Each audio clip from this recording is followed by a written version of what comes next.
Hey, welcome. So, you want to learn Japanese, but you look at the writing and it just seems impossible, right? Well, you're in exactly the right place. Today, we're going to crack that code, and it all starts with just five simple sounds. I mean, let's be real. The first time you see a block of Japanese text, it can be pretty overwhelming. All those squiggles and lines, it's beautiful, but it can feel like a puzzle you'll never solve. And trust me, if you've ever felt that, you are definitely not alone. But here's the secret, the thing that changes everything. That whole big, complicated looking system, it's all built on a super simple foundation. Just five sounds. That's literally it. You get these five down, and you've basically unlocked the front door to the entire language. So here's our game plan for the next few minutes. We're going to meet these five master keys. We'll learn how to say them, how to write them, and then you're going to read your very first Japanese words. We'll even cover a cool pronunciation trick at the end. Sound good? Let's do this. Okay, first up, the five master keys. And I'm not exaggerating when I call them that.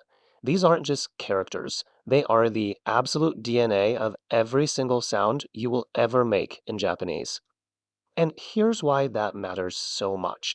Every syllable, every word in Japanese, it's all built on one of these five vowel sounds. So when you master these, you're not just memorizing symbols. No, you're learning the actual rhythm, the heartbeat of the language.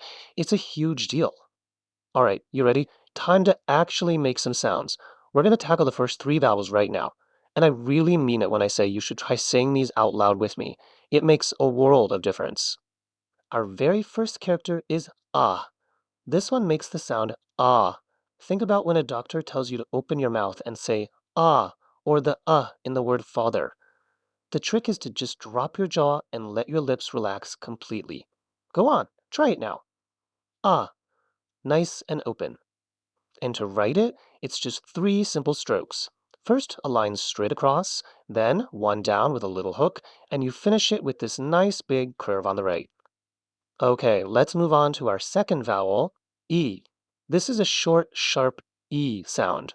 Like in the word see or feet. For your mouth, you just spread your lips a little bit, almost like you're about to smile. E.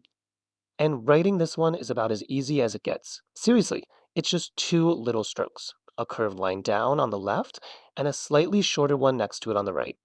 Done. Now pay close attention to this next one because it's super important. This is oo.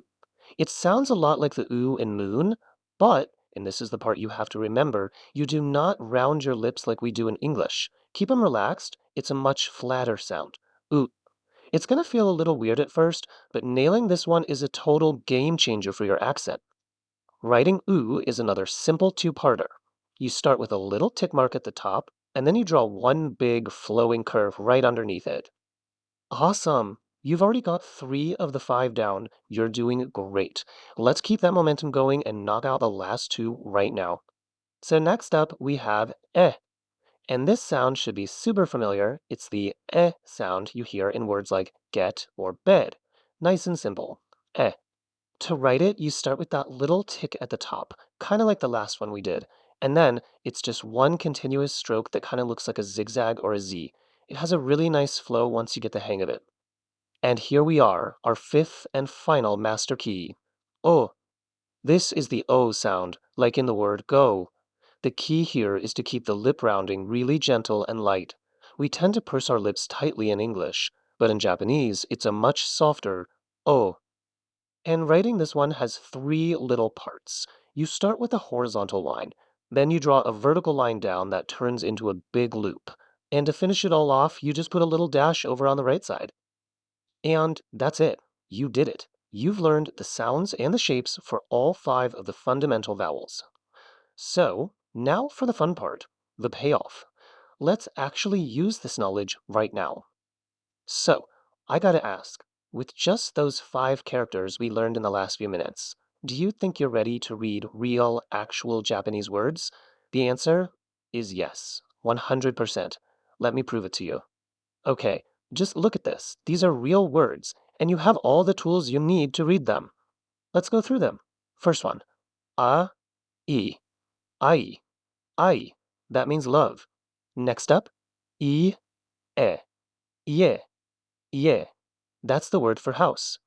Okay, how about this one? U, e. ue, ue. It means above.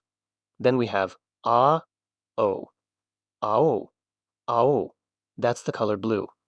And last one, o, i, oi, oi, which means nephew.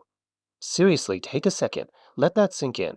You are literally reading Japanese right now. Okay, you are absolutely on a roll, so let's level you up with one more really powerful concept. Think of this as a little pro tip that will make your pronunciation sound way more natural, right from the start. And this idea is called mora. Now, the simplest way to think about a mora is as a beat of sound, like in music. Each one of the hiragana characters we just learned is worth exactly one beat. So a word like I has two beats. A, I. Simple, right? But, and here's the cool part, in real fast-paced speech, some of these sounds blend together.